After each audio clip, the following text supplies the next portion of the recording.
Hej sammen og velkommen til en video. I dette spiller jeg et spil, som hedder Dråbe Alive. Jeg tror, det er sådan lidt et minigame. Jeg er ikke sikker.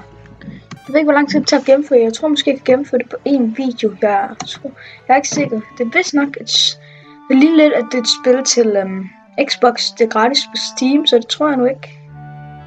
Og det er vist mig. Jeg er den sidste dråbe i koppen. Der er ingen, der gider at drikke mig. Det er så synd. Men så ser jeg ud i en stor verden af køkkenredskaber og toastbrød. Og jeg stod på WSD og hoppede på space. Det er jeg glad for. Og nu er jeg en ske. GG my spoon. Kan jeg gå op i ting? Nej, jeg kan ikke. Jo, det kan jeg. Hvad er jeg i nu? Og hvad nu bliver større? Cool. Nu er jeg kæmpestor. Så kan folk drikke mig. Ikke dræbe mig. Drikke mig. Wee. Wee. Flere skeer. Og der er toastbrød, og der er glas. Og der er en vase. Wee! Nede i vasen med mig. Level kill. Space for next. Tak. Godt. Sådan. Så nu er den på den anden side. Wee! Syltetøjsglas. Jeg har på et bord. Og så syltetøjsglas. Der er ikke noget i. Der er ikke noget i nogen af de her glas. Føler jeg hernede i? Nej, det gør jeg ikke. Måske er der noget heroppe. Det tror jeg. Hey, vent, nej. Er der mere herovre? Cookies. Jeg elsker cookies. Wait, nu er jeg lille. Okay. Fair nok. Space to try again. Cookie dough. Der er cookies. Har jeg fået cookie nu? Eller? Munden? Nej. Har jeg sgu ikke.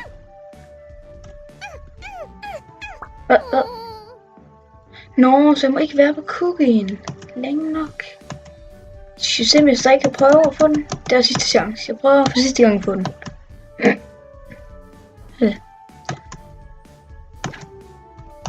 Okay, det virker ikke særlig godt. Lad os bare lade være nu. Det var sidste chance, det der. Så det er sådan en lille sødt spil, som man bare kan hygge sig med. Jeg håber virkelig, det bare bliver det.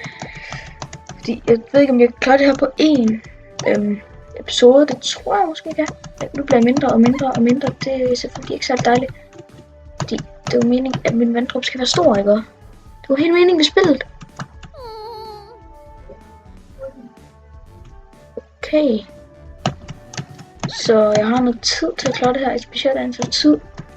Når der er tid på. Okay, fair nok. Jeg havde også brug for det.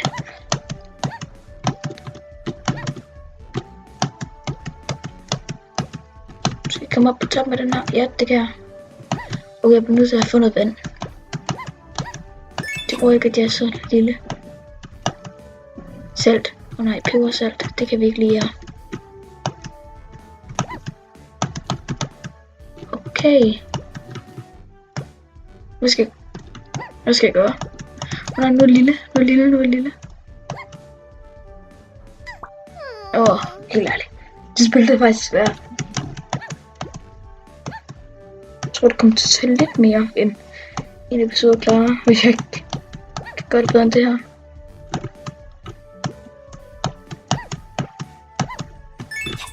Yes.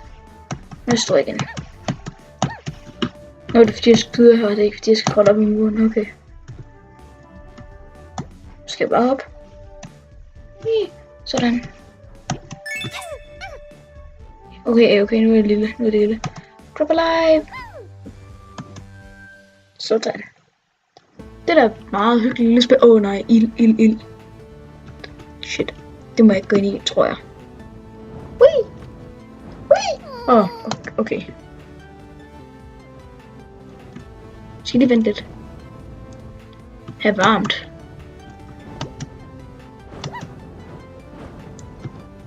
Jeg tror lige, jeg venter på den der er færdig.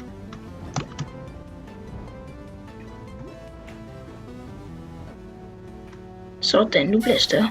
What? Nu er en sky? Fedt. Kan jeg så bare gå igennem lille, eller hvad? Nej, det kunne jeg ikke. Jeg bliver så damp. Så det her handler ikke kun om en dråbe. Det handler også om en sky. Så nu er jeg sådan en sky. Bliver bare ved med at flyve opad, eller hvad? Ja, det gør jeg. Men det er jo ikke meningen. Ui! Så en sky, det.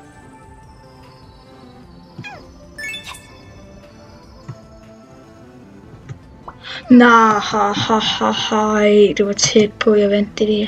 Det er allerede gået 5 minutter.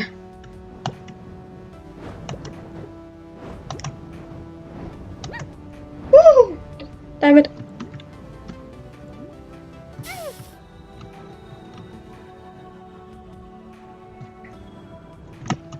Nå, så hvis jeg rører noget, så bliver jeg til en normal ting igen. Godt at vide. Det er meningen, det skal blive lille. Sådan.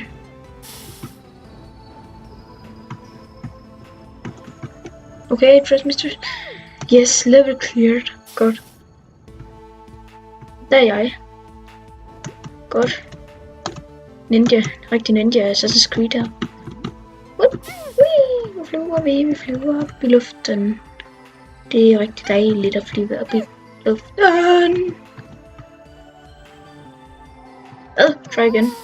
Jamen, det er da lidt rip. At jeg er så dårlig til det her spil. Okay, jeg tror måske, det kommer til at tage lidt mere end i det episode, det her. Ui. Faktisk er det okay hyggeligt spil, det her. Nej, så vil jeg komme igennem der jo. Tak. Måske skal jeg et andet sted hen. Det er sjovt.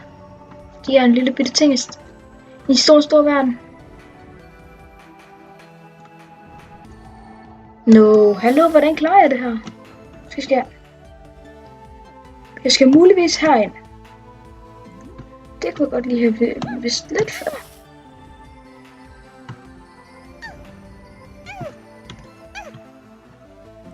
Tak, tak, jeg bruger noget mere. Vent. Ui! Nu skal flyve. Jo. No.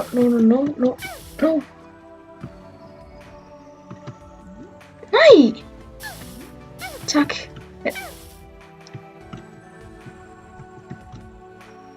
Yes!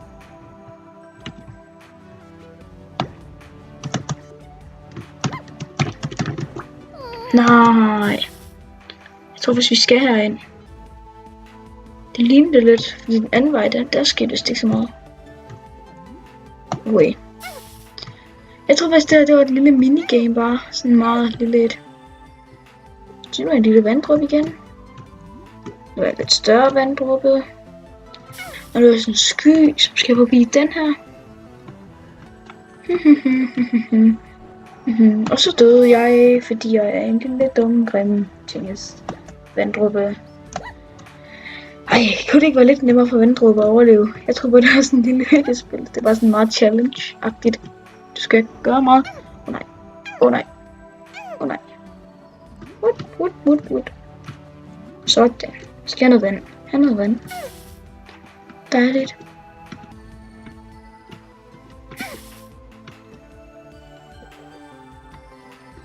Nej!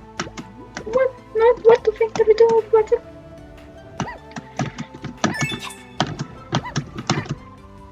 Nej!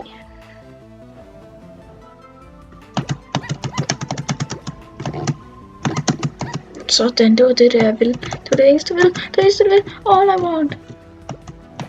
Sådan, nu er jeg videre. Dejligt. Nej, what? Jeg blev brændt. Ej, helt ærligt. Jeg synes tilbage hertil. Kan jeg ikke snart få et checkpoint eller sådan et eller andet? Jeg gider ikke helt tilbage hertil. Men nu ved jeg da, hvad skal helt præcist. Jeg brug min lille ven. Lille venne. Tingest vanddråbe-agtige ting. Og så det er min. Okay, det er meningen, at jeg skal blive til en vanddråbe der. Ja, ikke der. Nej, tak spil. Ved du hvad? Lige nu der har jeg virkelig lyst til at spille Cisco. Så jeg ved ikke, hvorfor jeg ikke bare prøve at lave en video med det. Shit, jeg er ikke dum. Sådan. Gotta get fast. Whee! Okay, så den kommer op der. Så bliver til en vanddråbe her. Og så bliver til en skyting her. Så bliver til en vanddråbe. Og sky. Op i luften. Skynd dig. Yeah, den overlevede. Der, jeg kan mærke, det her bliver til mere end en episode. Jeg vil da spille det færdigt nu. Okay, jeg ved det så for aldrig. Okay, nu styrer jeg ikke mig selv. Gør jeg? Nej, det gør jeg ikke. Nå, nu er jeg is, eller hvad? Styrer jeg over mig selv lige nu? Ja, det gør jeg.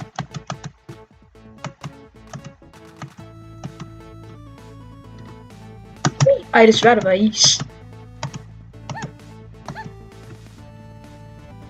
Whee! Whee! Wow. Whee! Jeg elsker at være is. Whee! Kommer hjemme i spillet ikke snart?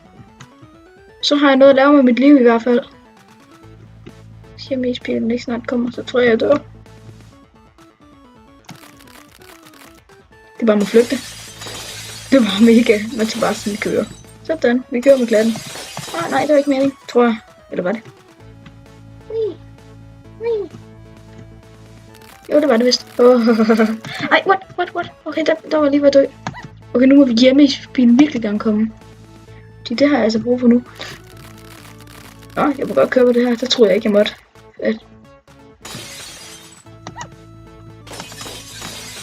Jeg kan ikke rulle op af ting. Det er lidt nederen. Jeg kører faktisk bare fast pace. Jeg tænker overhovedet ikke om, hvad jeg laver. Ja, hvad sker der nu? Nå, det var da et nemt level egentlig. Sådan. Easy. Okay, hvad er jeg nu? Volt. Skal du, hvis jeg går hen på den her? Okay, det der skete. Det! Wee! Nej, helt ærligt. Wee, kebab! Ingen kebab til mig, tak. Eller vent. Jeg har aldrig sagt nej til kebab.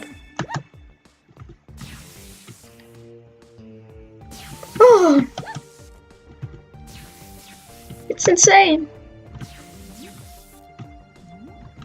Nu skyder den med stød. Den er skyder med ikke på stød. Det er bare nogle kebabstinger, jeg skal have over. Wee! Nej, vent. Jeg vil have min guldbror. Gulddreng. Sådan. Nu har jeg fået gulddreng. Bare hurtigt. Shoot, det var nederen. Men det er ikke helt vildt svært, det her. Siger jeg, så dør jeg bare. Det er bare det tidspunkt, hvor man bare mega har lyst til at spille CSGO. Det er intenst egentlig. Det begynder at være intenst. Dejligt.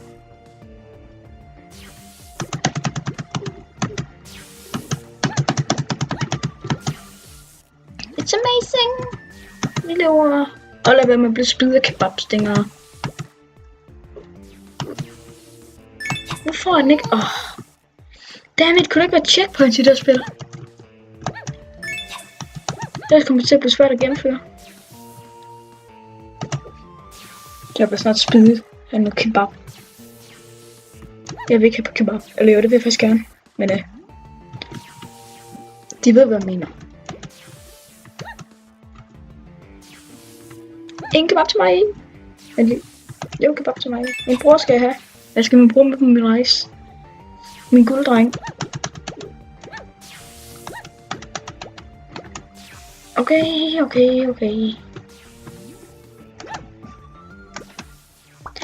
Nej. Ej, jeg tror vist lige, jeg var lovlig med det. For nu kalder jeg ham der gulddreng. Gulddreng. Yes, gulddreng. Jeg fik gulddreng. Den ene gulddreng-medalje. Jeg har 3 gulddreng-medaljer, tror jeg. Nå, der bliver så spidet. Sådan, nu fik jeg min gulddrengsmedalje. Den tror jeg ikke er lovlig. Jeg har glemt, at dem der, de prøver at dræbe mig, hvis de står. Okay, dem der. Den er jeg irriterende. Sådan. Vente. Det er tæt, når man kommer forbi det der. De skyder altså lige efter, man er kommet forbi dem. Skal jeg huske at have så meget vand som overhovedet muligt? Ellers overlever jeg ikke. Sådan er det faktisk også i virkeligheden. Men det går bare ikke så hurtigt. Det går bare ikke så hurtigt, før man skal have vand igen.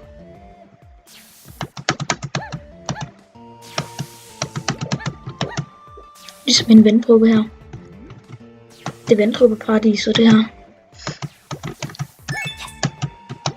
Det var her, jeg tog sidst. Men hvorfor? What? Okay, der lagger den lige, så jeg troede, jeg ville dø. Sådan, fald. Titanfall. Forresten, jeg har lige fået Titanfall 2, bare lige for at få noget at snakke om. Det var rigtig fedt, det fik jeg min lister. Jeg tror ikke, stød gør så meget ved den her. Wee, og is. Okay, det gør det faktisk. Det gør faktisk slet ikke, næsten ikke noget ved det. Yes, vi fik vores gulddrengmedalje.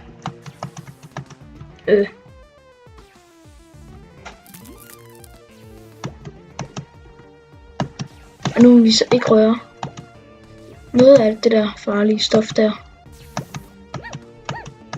Det bliver ikke noget problem.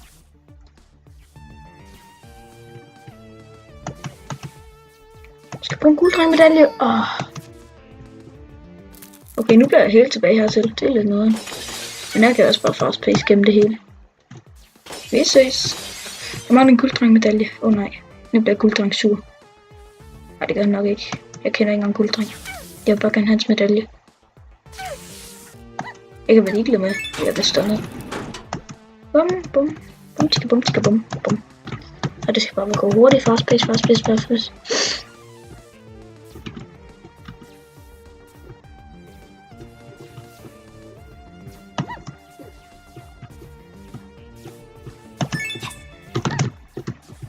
Yes, jeg kom.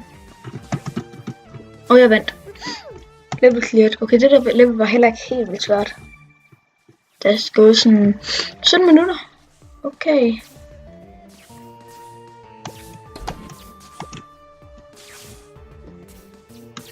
Oh, it's amazing. It's not amazing. It's not that amazing. Okay, det her det er lidt scary.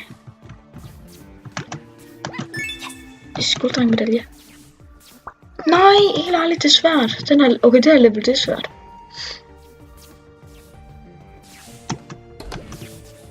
Tak. Nå med det.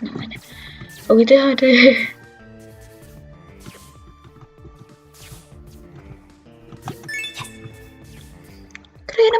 What? Det kan man ikke komme forbi. Okay, nu ved jeg, hvordan man gør.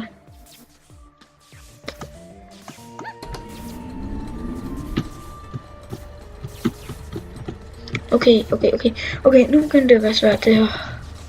Det var det i forvejen, men... Sådan her. Men så får jeg bare ikke min medalje, men... Så hvornår har medaljerne været sådan livsvigtige? Sådan siger jeg aldrig. Kom nu. Hvorfor? What? Hvorfor fik jeg ikke det der? Det er lidt irriterende. Men nu ved jeg, hvordan jeg klarer den. Den er ikke så svær igen. Siger jeg, så dør jeg bare. Yes, sådan der. Og så er det bare om at køre. Og jeg får ikke en gulddreng med det, men det gør heller ikke så meget.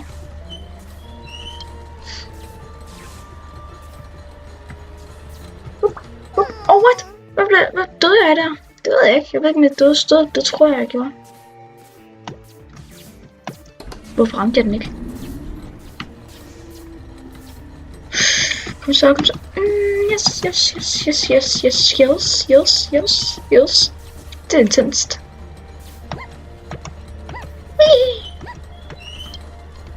Okay, det der var... Jeg troede faktisk lige, det var the way to go, men det var det så ikke.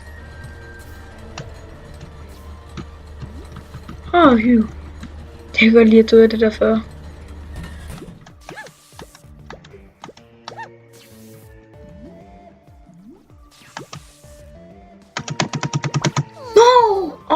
Okay, jeg tror bare, jeg dropper det med gulddrengmedaljen. Måske er det dem, der kan... Jeg tror bare, jeg kalder det guldmedaljen. Dråbemedaljen, et eller andet.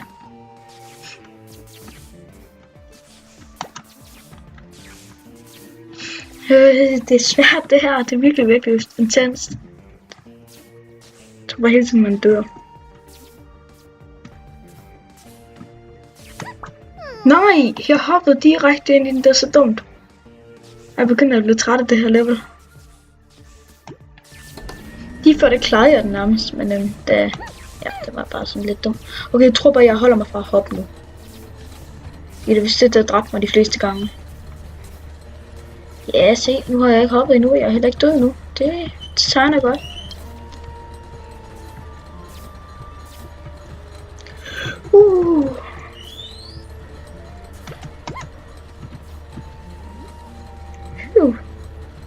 Drop gulddrengmedaljen. Bare kom videre i dit liv, lille plante ting.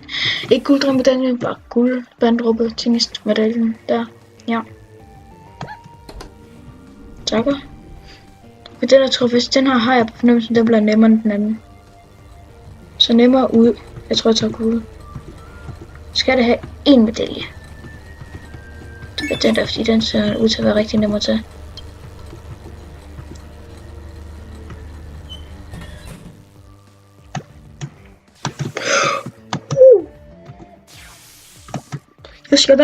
Jeg vandt den her bane. Sådan, det der level er vundet ting. Skal vi lave en video med CS? Jeg tror, hvis det ville være smart nok. Fordi så vil mange nok se det her, fordi folk godt lide CS. Hvad er det? Hvad er det overhovedet? Jeg ved ikke engang, hvad det er. Og så giver det mig bare så lidt shit, at jeg ikke har brug for det. Sådan, nu sidder jeg i glas, det er altså dejligt. Det der, okay, den må jeg ikke røre. Den. Det skal jeg lige have. Tak for det. Tak for det. Okay, det her smider noget, som jeg nok ikke tror, jeg må ramme. Okay, jeg skal røre gulddrengmedaljerne.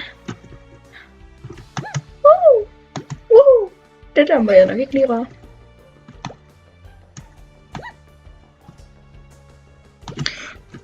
Det er ulækkert at være hernede. Det er virkelig, virkelig ulækkert, og der døde jeg.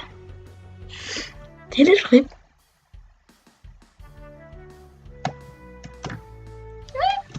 Nej, jeg vil ikke dø. Jeg vil ikke dø. Det er jeg nogensinde haft lyst til. Og den der gulddrengmedalje, jeg havde overhovedet ikke set. Eller guldmedalje, jeg skal lige vende mig til det. Det er svært. Okay. Det der dør nok snart af.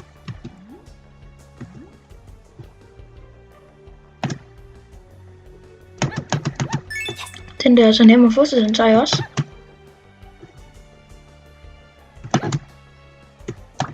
No. Okay, jeg må begynde at være lidt bedre.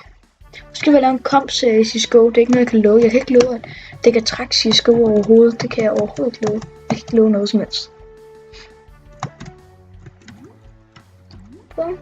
Bum.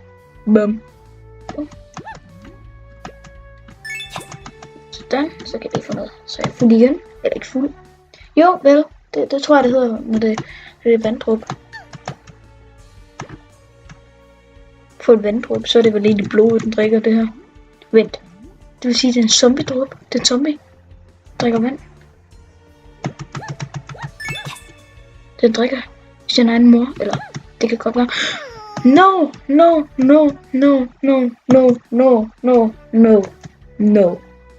Og jeg ved stadig ikke, hvad det der, men jeg må ikke røre det. Så meget ved jeg.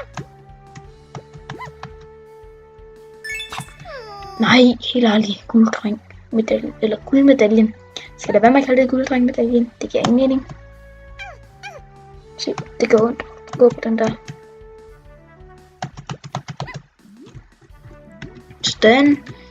Vær større.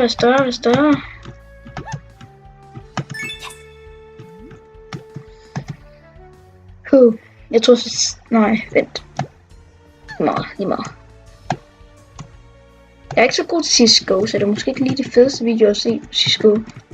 Så jeg kan ikke følge med i, hvor god jeg bliver. Hvor god jeg er nu, og hvor god jeg kommer til at være.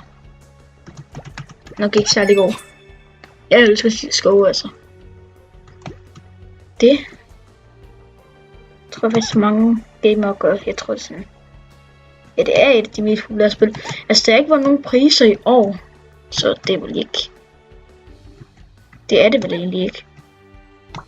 Altså i gamingpriser, det har CSGO ikke vundet noget som helst. De blev nomineret, men de har ikke vundet noget. Sådan.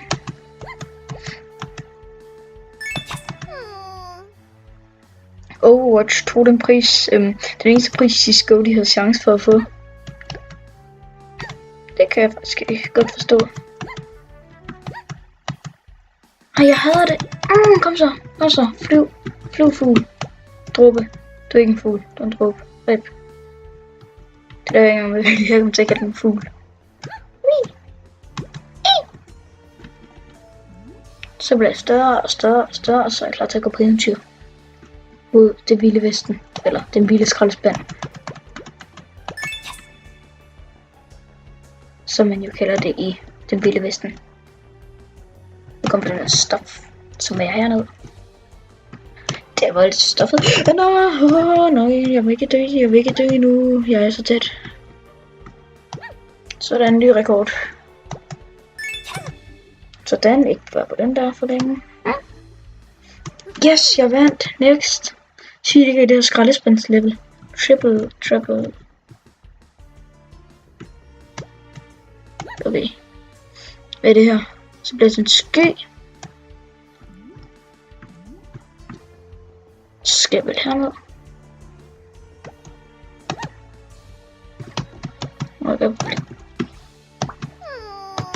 Okay, det her forstår jeg ikke så godt. Okay, men lad os bare prøve videre.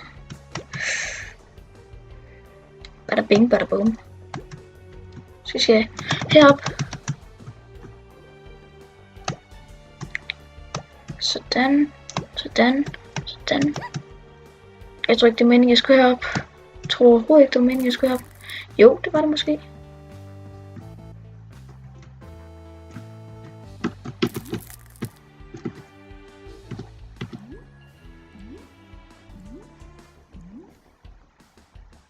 Jeg kan ellers bedst lide istingen. I den er impossible at dræbe. Yes! Jeg er ikke engang sikker på, om det der kunne dræbe den, men det kunne det så. Okay, det her snask her, det er sindssygt. Jeg tror snart. Ej, ved hvad? Ja, lige meget. Escape, back to menu. Det bliver vist enden af videoen. Den har været rimelig lang tid. Måske bliver det begyndt at blive kedeligt og se på. Så vi ses på i næste video. Farvel. Husk at like og subscribe, hvis I kunne lide videoen. Farvel.